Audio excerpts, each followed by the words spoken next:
morning to LA Chess Club. This is National Master Ruben Ondangan presenting you the intermediate lecture this morning. And the title of this morning's class is The Art of Positional Play. And under that heading, I see 4 miles.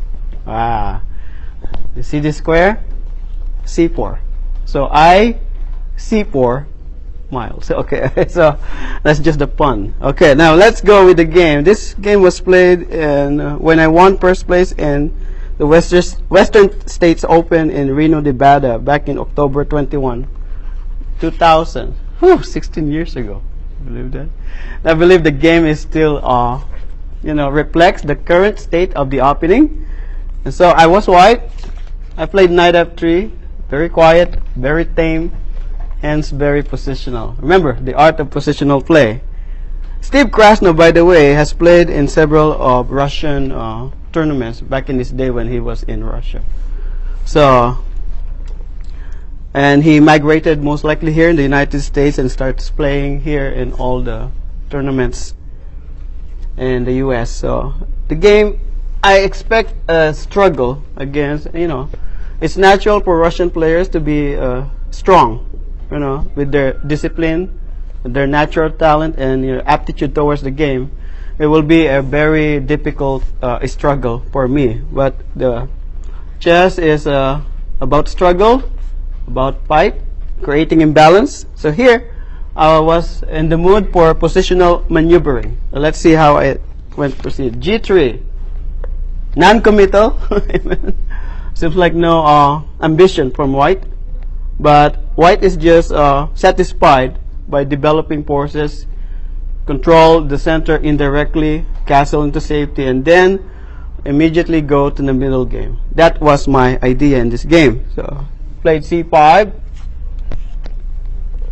Now black immediately erected a pawn on c5, creating a dark square strategy, probably with the flavor of a Sicilian. Okay, so bishop g2, knight c6, and black continue to develop his forces in a classical way. Knight f6 and knight c6. Now remember, these knights are well placed on f6, c6, f3, and c3 because they are towards the center and they are closer to the center. Remember that if you have an option to develop them on those squares, do so. Alright? After knight c6, castle. So you notice here, within 4 moves class, white already achieved the 3 principles of opening play. 4 moves, very economical, very American. Okay? So, after castle, g6, still you will notice here a very solid approach by black. It's hard to beat this setup.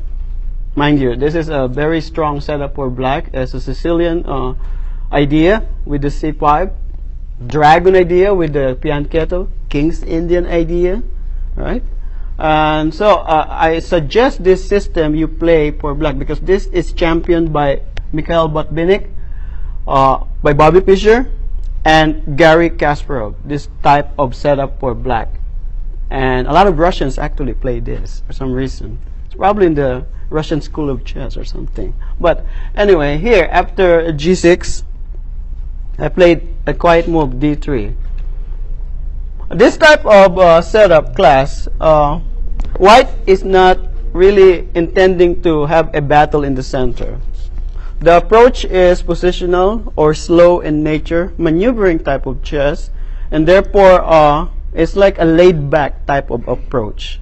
No direct attack, no direct assault, not giving problem yet, but just satisfied with bringing the forces to their maybe respective squares that can influence at least the center of the board.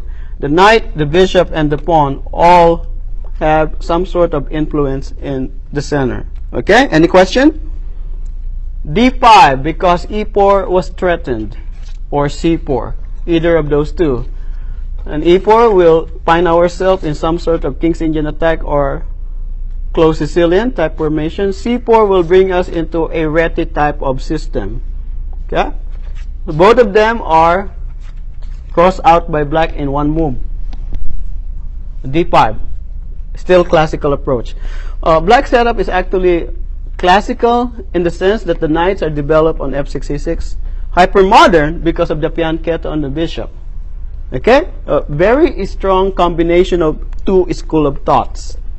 The hypermodern school and the classical school. Alright? Any question? Everybody quiet this morning. After d5, knight bd2. Okay, start wondering why did the knight block the bishop in the game. Is there a reason for that? So that e4 and c4 is still playable anyway? So that e4 or c4 is still playable without allowing the exchange of queens. Very important. You can fianchetto the bishop. Right? You can fianchetto the bishop, or the idea of knight bd2 instead of knight c3. Knight c3 can be kicked with one move. Knight with d4 and the knight has to move. Lost a tempo. Now, the other idea, because the bishop doesn't, we don't really know yet where is the right position for the bishop in such situation. So, the bishop having a diagonal is considered indirectly developed. Okay, so it's not needed yet. The blocking also helps facilitate, just in case if the bishop fianchetto, we need and require c3 in the position to neutralize the strength of the bishop on the diagonal. Those are the thoughts and a move. Okay, the move contains several ideas and not only one. So knight b d2, bishop to g7. Okay, so bishop g7. Now I played e4. Okay, here is very important aspect of the position. Black played a King's Indian type of position. White plays a King's Indian attack type of position. Both of them under the heading of King's Indian against King's Indian. Who will win? Alright? Notice that? King's Indian against King's Indian attack against system. King's Indian system against King's Indian attack. Now let's see how the game progressed. d4, he clarified immediately the tension in the center. d4, class, here I want you to pay attention to the pawn structure. What do we have here? Isolated pawn. Nobody has isolated pawns here. But the position is symmetrical. And symmetrical position, the chances of draw are more likely. And that's easier said than done. Now, class, you have to remember that when pawn structure-wise and draw in hand, for you as a player, you keep the draw, keep the balance of power. You at least avail yourself of equality throughout the game without worrying that you might suddenly lose in one move or two moves. Keeping the draw on hand, very important. Okay, so here, very equal. c5, knight, the d4 square with the help of the bishop and g7. Everything is still good for black, and white also doesn't have any weakness except that the bishop was blocked temporarily at the moment. Now remember the title, I see 4 miles. I want you to pay attention to this square c4. And this will be the battleground here in this game.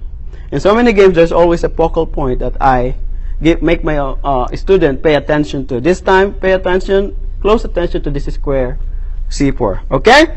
After d takes e4, he castled. Now, I want you to suggest a move here because there's several continuation activity of black that we need to probably prevent him from playing. One of them is maybe the arrival of knight on d4. And that knight will be arriving on d4 will be strong if it's prepared by a bishop on g4 pin. Am I right? And that dictates your next move, which is c3. c3 or after c3. That is also playable, by the way. I prepare here this move h3. The reason is twofold. One is to prevent bishop on g4. The second is the further exchange by knight g4 and knight e5. The opening of the bishop's line here will manifest the glaring weakness on d4, which black is owning. And after knight g4, the arrival of the knight here, further exchanges will actually benefit black because the bishop is opened, the other bishop is open, and black is behind in development. That's why I wanted to put a wall of pawns there on c3 first. And if c3, it doesn't stop knight g4. Alright, and you will see now that we actually create a weakness here that can be used by, for example, h3, knight here, and capture. And if we try to play f4, then black will plant an octopus there in the middle of the board, and we might have a hard time breathing here. So okay, so we have to, what we call prophylaxis, preventing your opponent's active continuation. So between h3 and c3, I went with h3 as I believe is the better move in this position. It's twofold: prevent the bishop and the knight. So after h3, he played queen c7. Now here, class, I want you to understand that in chess there is what we call standard moves in a position. A standard move in a position, you have to play them not in order, but they have to be played because they are required or demanded by the position. A standard is still part of theory. It's what is still accepted, played by the master. So you have all this in an opening. These are standard move. You just have to play them in the right time. Doesn't have to be in order. That's what we call chess understanding. Any question? So queen c7 is standard here in Sicilian type of position because there is no knight on c3 that can harm him there with knight b5 or knight d5. He can put a rook on d8. And he can put a rook on d8. Very good, Johnson. Your understanding of chess is getting better every time I see you. Very good. So queen c7, now you're c3. So you see, the move order is very important sometimes in chess. Okay? You think that a move can be played too early or too late, it can spell disaster or even doom in your position. So this is just the right time to play c3 so that if rook d8, the queen can find a better place, maybe c2, e2, or queen a4 even. So you're right, rook d8. Now we have to find a good place for the queen, class. And we have a few candidates. 1, 2, 3, and 4. We have queen c2, queen b3, queen a4, queen e2, and the fifth one, queen e1. And of course, it depends on how you would like to continue the game. On queen c2, what is your idea? Anyone? If you are going to delegate the queen as a defender, then your idea, your concept of positional chess is kind of bad. Okay, the queen is not meant to be as a defender. B3, you have a glare on the king, right? A b3, by the way, can Kicked by the knight at a5. Knight a5 just kicks the queen. knight a5. Not to mention bishop e6. You allow your opponent to gain important tempo. I'm so sorry.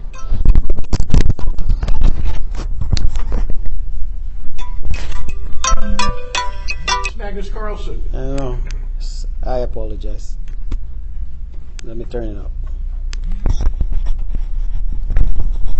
Okay, back here. Sorry about that. Any question? With queen c2, it just relegate the queen into a defensive position. E2? If b3, it can be attacked with bishop e6, maybe, or even knight a5. You know, there's several ways to gain tempo on the queen. With queen a4, I don't really know what is the queen doing there, except that maybe if you play e5, the queen can switch to the king side. I did that a lot of times. However, e5 is not possible, and if we try to block it, then we find our queen lonely on the queen side when it's needed to be on the other side of the board. Telling me e2 is the best shot. Okay, very good. That brings you to queen e2. Okay? So, class, in choices of move, the candidate moves is you have to evaluate every move that is possible for your queen and see which best fits the position or the demand or requirement that is before you. Queen e2 applies control of this diagonal here. b5 is prevented. It assists in pushing pawn to e5, creating a disturbance in the position. It allows the swinging of the rook either on d1 or e1 if needed. Okay, and avoids getting out of the pin immediately in the game. Remember, when your opponent create an X-ray, get out of the attack ASAP. Okay, so that you won't get hurt, and when suddenly the position opens up. Okay, any question? Rita, no question? Not yet. Okay. So queen e2, and so he prevented one of the idea, e5. All right. Here, what we have is a very strong move e5, preventing the idea of e4, securing a lot of squares in the center, saying that since the knight is on d2, the weakness on d5 does not really harm black in any way. Okay, because there's no way for us to bring a knight there. And the knights are well placed. Queen, the Russian expert, looked at me and said, what are you going to do now? There's nothing for you to do. Okay, very good. After e5, we just play quiet moves. What is the idea of this mysterious rook move on e1? Anybody? Knight f1. Knight f1. Release the bishop. Knight f1, there's several ideas. Bishop f1, knight f1, but knight f1 is the most likely continuation here. But you see here, I see 4 miles. This c4, I was thinking of placing that knight there and cementing it there. The knight f1, you could probably play bishop f1 if it needed to be brought out into the game. But this is the position that I want to control. This is square, very important square, because it has a direct line towards the enemy king. Okay, Your queen. so Right now. rook e1, I played first. He played b6. He's playing moves that are very superb, and this was 16 years ago. Can you believe this position? Now let's find a move for white here, class, because the art of positional play is about maneuvering. It's about an equality. You have to find even the most microscopic advantage for your position. B3. Okay, I want to play knight f1 and knight e3 and place the knight there. However, if I play knight f1, knight e3, the pawn on e4 will be left and free. Correct? Well, you So- got a queen on it. No, knight f1, knight e3. Suddenly we After you go to yes. So Does knight g5 work? knight g5, he will just chase it with h6, and we just wasted the tempo by going there to g5. So we have to find a move that will make knight f1, knight e3 playable. Okay, and so here it requires me. Queen. I said here in my notes that this is the time that I spend much on how to continue in the game to find continuation. I mean, knight h2 releases the bishop to protect the pawn. Knight h2, very good. Here, with this mysterious rook e1, I play a much more mysterious move after this. After b6, I play knight h4. Okay, intentionally placing the knight in the edge of the board will make a lot of player, worry and wonder. Are they going to? What is the idea of the knight on h4 on the edge of the rim? Well, If g5 it's not going anywhere. If g5, which of course he cannot do, we have knight f5, inviting the exchange of bishop. Of course, that is a weakness. The idea is not to attack anyone. Okay, the move doesn't contain any attacking. If given a chance, why not? But for the moment, it's not attacking anybody. It's not bothering anyone. The main idea is to give way for the other knight, so that this bishop, unmasking of the bishop's influence to e4 square, so that the desired plan is this route of the knight f1, e3, this maneuvering all the way to d5. And you will see now the exchange and pawn. We have a passer and an open bishop. That was the idea of the knight. The art of positional play is not mainly the piece itself, but the unmasking of the path where that piece left off. Okay? Clearance. It's a clearance type of move. So I want you to apply that in your own games, that some moves that make it hard for your opponent to see are this type of moves. Why not h2? Gives you a lot flexibility for G4. You're right. Knight H2 with the idea of knight G4 is also playable. It's an idea borrowed from the Ruy Lopez, actually. Actually, it probably make more sense here. For some reason, after knight H4, which I've chosen, my opponent start thinking. He was on deep thought here. What is the idea of here? And he looked at me, he cannot find any continuation for that knight. It seems like it's stranded on the side. And so, he continued with A5 with the idea of bishop to A6.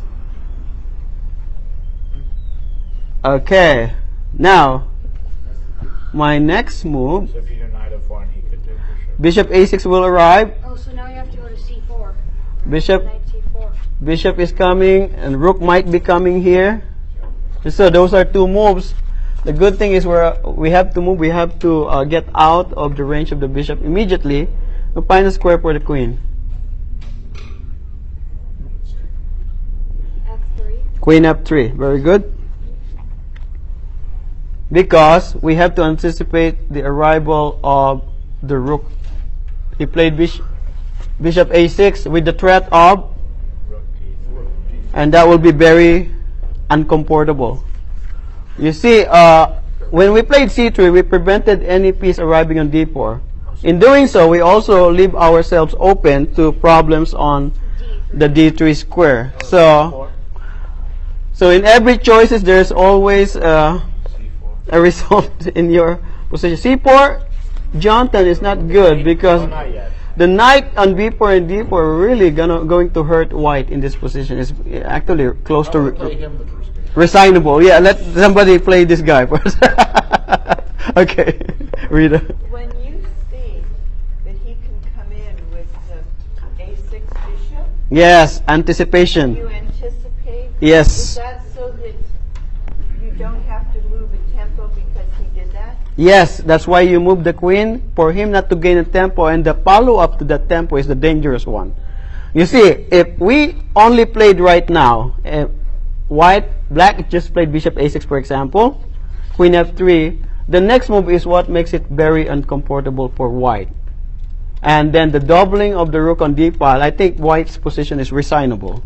Well, but you just move up the rook and you trade rook, right? Well, true. And after we don't trade rooks, he just keep the dominating factor of the rook on the D file is really very uncomfortable here for They'll have to sacrifice the queen. black. But it already ruins all your plan of creating an attack on the king where you are trying to just survive. We don't want that in your chess game. Can't he just still do that anyway? Well, not when you step out of the mine immediately. And that's why before the arrival of bishop A6, we immediately went here. So after bishop A6 threatening rook D3, we challenge that good bishop to our bad bishop with bishop F1. The exchange will favor White because knight. white because we don't need this bishop here. Knight takes. So Okay, and then if bishop takes, knight takes. However, he doesn't want to capture. He wants me to capture, so he play queen B7. He wants to have continuous attack or influence on the light square, So then you just the diagonal. After queen B7, now is the beginning of our invasion of the knight. I see 4 miles ahead. But don't you want to get rid of that bishop? No, no, Or he could come down with that rook on your no. not if you go to Not if you have the bishop still here. Right. So now, I said we will trade. I offer you a trade of my knight to your bishop, which black will not, of course, opt. He will not allow the exchange of his bishop because I will be left with a strong bishop on that diagonal, correct? So what's going to happen, this knight will become our hero for the rest of the game. Knight C4. He played B5. Okay? 93. Gain space. Now we achieve our dream position here. So you see now the knight H4, queen F3. Without the queen here, this knight move is not possible. Why is that? Because the pawn will be and free. So you see all of these factors are required and demanded by the position. You prepare an escape route for your knight. At the same time, you prevent the capture of a very important center pawn that is on e4. Knight e3, you have to put all these things in consideration. Chess is not very easy, it's very complex. There's a lot of nuances, subtlety, trickery in the position that you need to pay attention every move, because every move changes the position, correct? There are some that remain, some qualities, some characters of the position. It stays even as the game progresses. But you will see that there are really that needs changes every time, and you need to recheck and recheck what idea you have in the previous move might not work on the next turn. Am I right? That's how complex the game of chess is. So, after knight e3, he played b4. Queenside expansion. Again, opening the bishop, challenging who owns the diagonal. He wants the exchange badly. What should we play here? Knight d5. Knight d5 is playable, but I don't want to exchange the bishops. And so I saw 4 miles ahead. I went back to see. If you want to exchange, take my knight, and I'll have a bishop there. Play b3 at least. Okay? So knight c4. He played h6, which, believe it or not, class, is a blunder. Yeah. Okay, yeah, but how and why? The bishop is aiming down on c6. Okay, how do Then you... you have your knight on the side that could possibly dangerous. Like if you ever trade knights, you can win the pawn. Okay, what's your best move here if you're white, if it's your turn? Let's just take Queen g4. Queen g4, you will be eaten alive by the horse on f6. It's a reasonable Oh, bishop takes h6. Yes. We develop and capture at the same time. I have the right idea. Oh, so you win the knight. You win the pawn. If You win a bishop- pawn. Okay, bishop takes h6. We surrender the bishop pair at the expense of a pawn. That's a good trade? Yes, it is. Remember, we don't want to surrender the bishop. Queen Position. takes, right? Queen takes knight. And you see now that suddenly the knight finds itself, okay, it looks like I'm having a very good position here on h4 with the disappearance of one of the soldiers covering the king. After bishop g7, Let's take a look. where do you go? How about g5? g5 is probably playable, but after, for example, king h7 and then bishop h6 might be very uncomfortable. So I just went straight back where I came from. Queen f- Queen f3. Good position for the queen, don't you think so? Queen f3. Ra b8. Okay, he start to create something on the side of the board where he is strongest. And that is the queen side. The reason that he's strong on that side of the board because of the influence of his pieces on that side, the bishop, the knight, and the queen. Now he add the rook, creating a possible invasion on the 7th rank. Very good play by black. He make it appear that he's not affected by the loss of a pawn. But you see, we had already achieved one particular advantage, 1 point advantage. That is material, right? But the game is far from over, remember. We still have to coordinate the forces because he has the bishop pair. That compensates for the missing pawn class, okay? And so here, after queen f3, Ra b8, what should we do? Worst piece first. So you haven't developed the A rook. So I bring it to d1 and challenge on d1. The exchanges, I'm not really in favor of exchanging armies so early in the game, especially now. Well, because we're up upon exchanges, but the Is the b4? presence of the bishop pair actually give black a lot of drawing chances here in this position. For the meantime, we have this bishop good, this knight is well placed, the queen is well placed here, the rook is doing a job here. Only this rook, it's not Knight on probably the side, needed. Knight on h4. Knight on the side, where should we bring it? Remember, the absence of the knight, what happened? f5. The absence of the knight renders this square very weak. So knight g2. And so we find another positional approach. And that is the routing of the knight from g2. In order to make it d5, Oh, then E3. you see that pattern? Knight g2, class.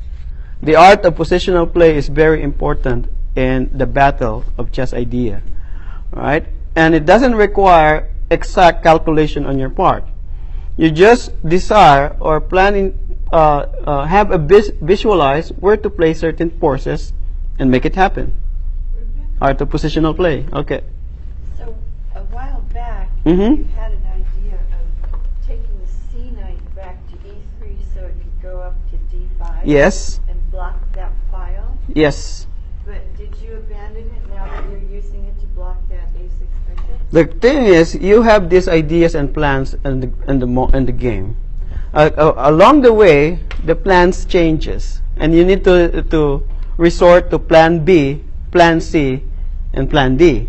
Okay, you have this great plan, the real plan in the position, right?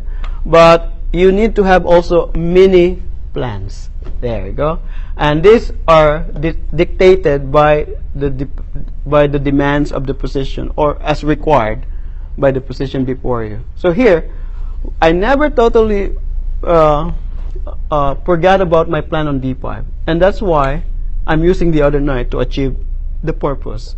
Because this knight now serves a different purpose in the position, and that is control of the important c4 square.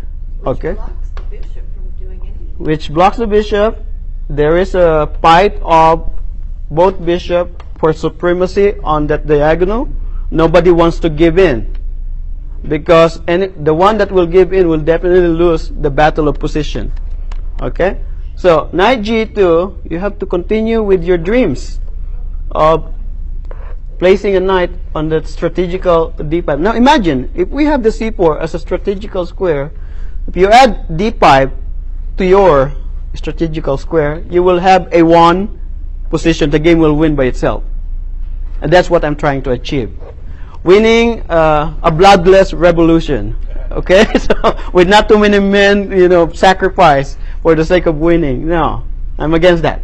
Okay, only in this game. But anyway, let's go back. Knight g2, very subtle. So we get the idea, right? Knight g2. He played a4. He continued with his queenside expansion program.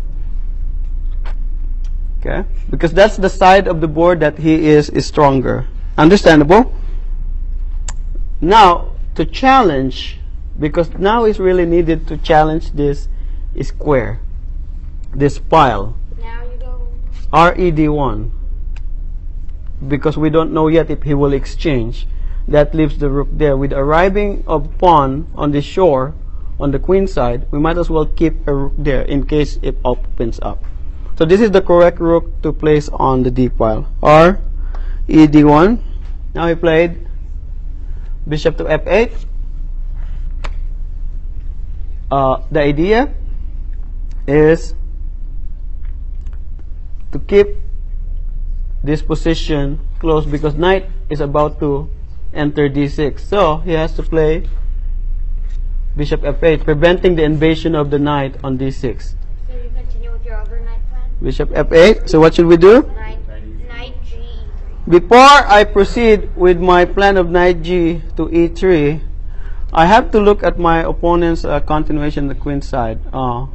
It's becoming serious, so I said, let me stop first and clarify here. If I can make him close the position, then the battle is mine only, because he doesn't have any continuation. And that's why I played a3 to stop this pawn from arriving here. And that's That will actually cripple the queenside structure of white. Okay, that is black's idea, by the way. So we have to stop the idea.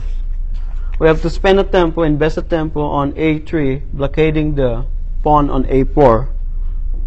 He capture, we capture, we recapture. Now, what after the exchanges, class, black have an open file on the B. oh geez. Okay? Yeah, B3. So you see the opening, the rook stays there, keeps everything a little bit secured on that side, but this Queen B3. queen That's here battering ram. idea is becoming very problematic. So the positions start to shape up into a real positional struggle in the game. Very dangerous. So let's see how white continues in this game. After bc3, he played queen b3 first. The idea is Take. attacking our Knight. beautiful knight on c4. So D1. And so what should we play? The rook on d1 is protected by the rook and the queen. And so only now we want to play knight e3, Yes, because that protects the c4. right? But this queen here, class, is so close in the proximity of white's position. It's in the very heart of white's position, and that's something to always alarm you. Okay, and even though you want to continue with your desired path of going to e3 and d5, again you have to take a back seat. The idea is to always be replaced, changed, modified, or something, But rook takes rook. for the sake of the position that is now new. The new position, the queen here, will create some problem. What should we do? So rook. And so instead of knight e3, I attack the queen first and say, I don't like you lingering there on my queen side. Get out. Okay, so I want you to get out and attack the bishop. You see the discovery attack? Sounds beautiful. The discovery. So he has no choice but to go back and defend the poor prelate over there on the other side of the mountain. Okay, the archbishop is under attack, the queen is under attack. So, here, after knight d2, he has to go back queen b7. And now that gives us an opportunity to remove all his dream of occupying the b file. C4, pawn. How do we stop him? Because this is his only trump in the position. Rook on A to B1. B1. RAB1 is playable, but the more subtle one, to avoid exchanges, RD to B1. Very strong, because now after the knight moves, there can be no exchanges with the rook here. Okay? So, RDB1, the queen has to move again, tempo, Alright. positioning our pieces in more important square. Queen A7. Okay, class, we were able to neutralize his plan of expanding on the queen side. Our pieces were able to battle its counterpart on that side of the board without losing focus on the desired invasion of the d5 square. And so here again, our next move, class, I see 4 miles ahead. C4. Knight c4 again. Also drops. Okay, this move already drives my opponent crazy. I keep going back to the square again and again and again and again. It is a focal point in the position. And I believe that in a strategical sense, in a battle of chess idea, if you have a square under your dominion, you have to really bolster that square.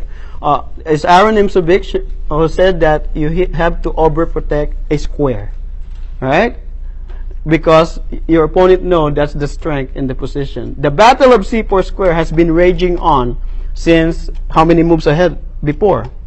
Since in the early 8 moves. It's already battling there on the c4 and is causing my opponent some moments. To go crazy. Okay? You go crazy. After knight c4, he played rook b3. Okay. The queen doesn't work with the invasion of the queen on the b file. Now he said, let me try with my rook. And what should we do here? Of course, the idea is to double up on the b file. Okay? What should we play here? Your previous. Before he can play RD to b8, we have to remove this rook immediately. Rtex. Okay, and some of you said, but you allow the creation of a passer. Isn't that a pass pawn, Ruben? Hold on. Wait a minute. That might be File. a passer. But You get an open file. Rook. after rook b1, attacking the pass pawn, he has no choice but to defend it, right? The passer become actually a nuisance. Right? It become a problem. You have to support it, defend it, protect it. So that removes the rook's occupation of the d file into a defensive position on the b file. Right? Battle of chess idea, the art of positional play. And now here, we never lose our hope of placing the knight on this square. But there's a lot of incidents taking place that needs, What about Queen F6? what should we play here? I like Queen F6. It hits the knight and it hits the E5 pawn.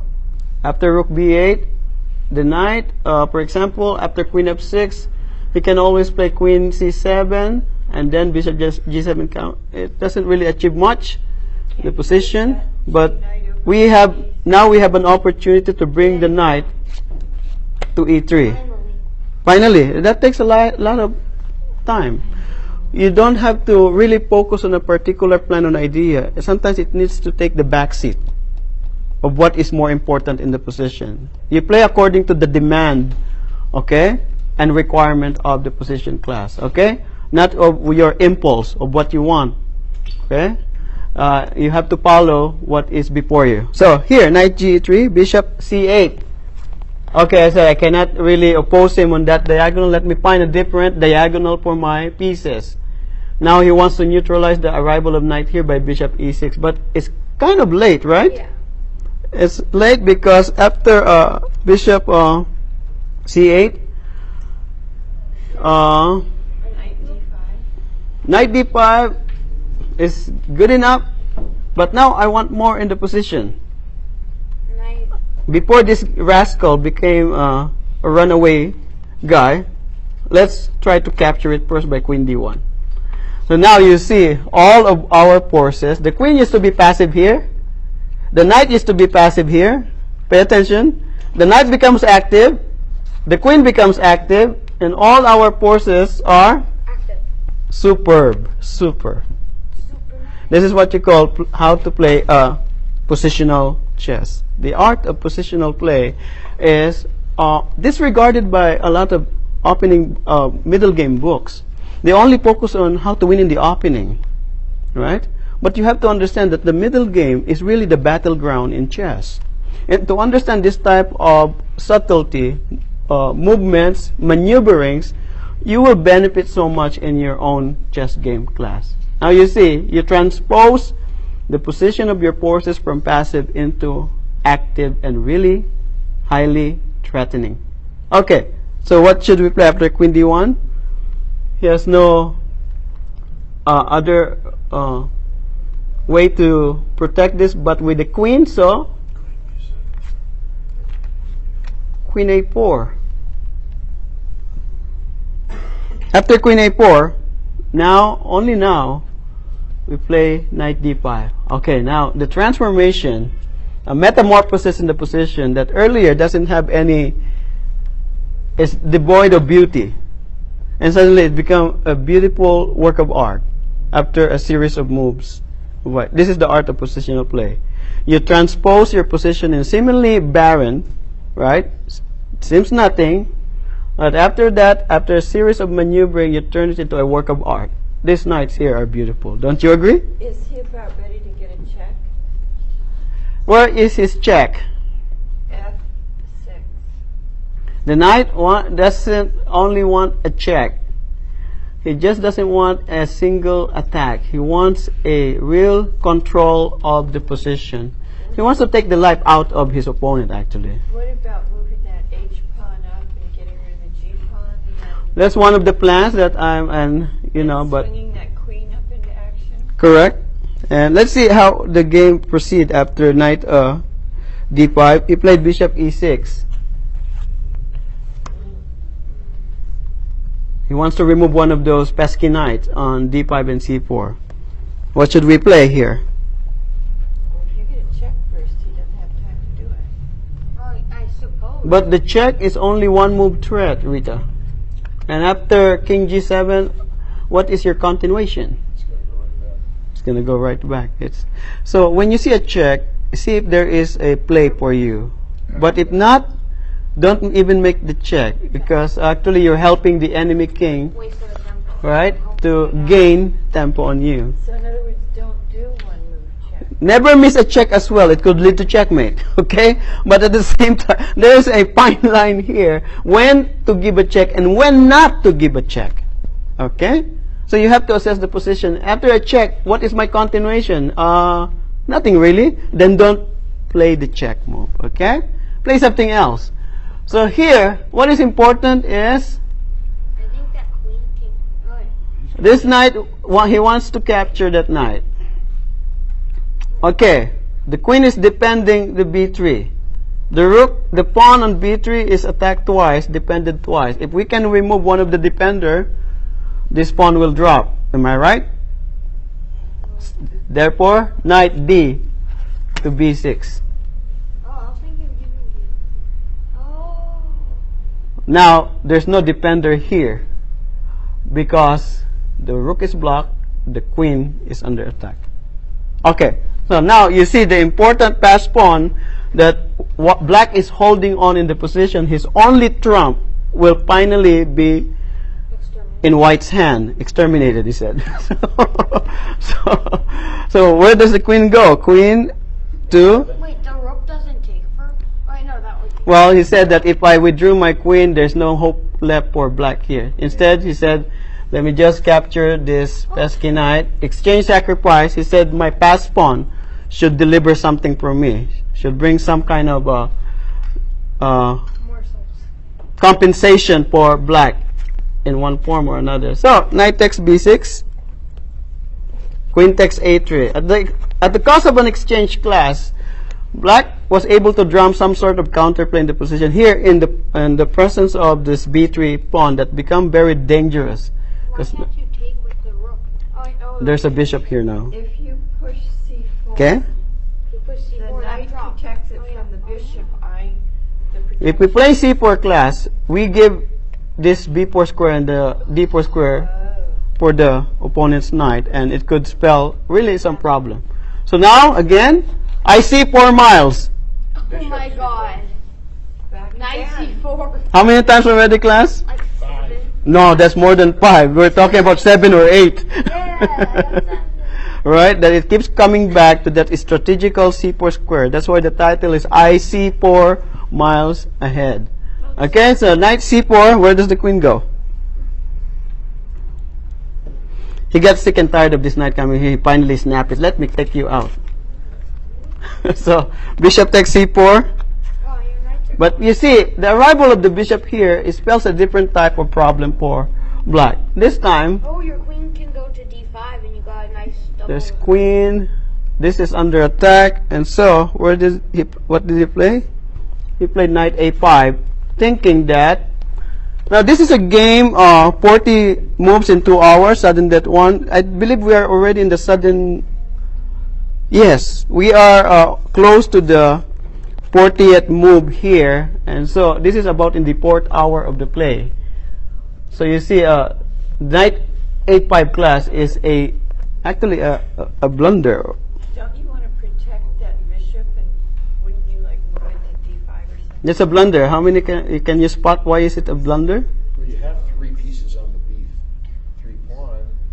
He's only got 2 defending it. Why didn't you just take it? Yes, that will be nice.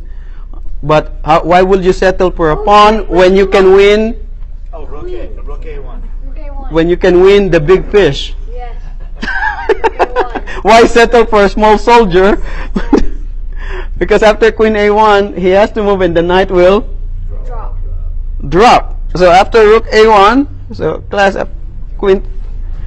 Where does the queen Actually, go? I don't know where to go. Well, he can go here actually, but it doesn't help in any way because after rook takes, Did you resign? then queen takes pawn. It should be bad for him. Did you resign? Instead, he captured the rook. He gets,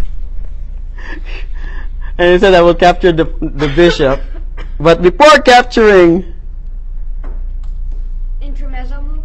find an intermezzo move that sells our bishop dearly. Bishop takes f7. Yes, bishop takes f7 check. It's called an in-between move. King takes f7. Intermezzo. Only now queen takes a1. Okay, it looks like these pawns are advancing, but no, they're not. Illusion only.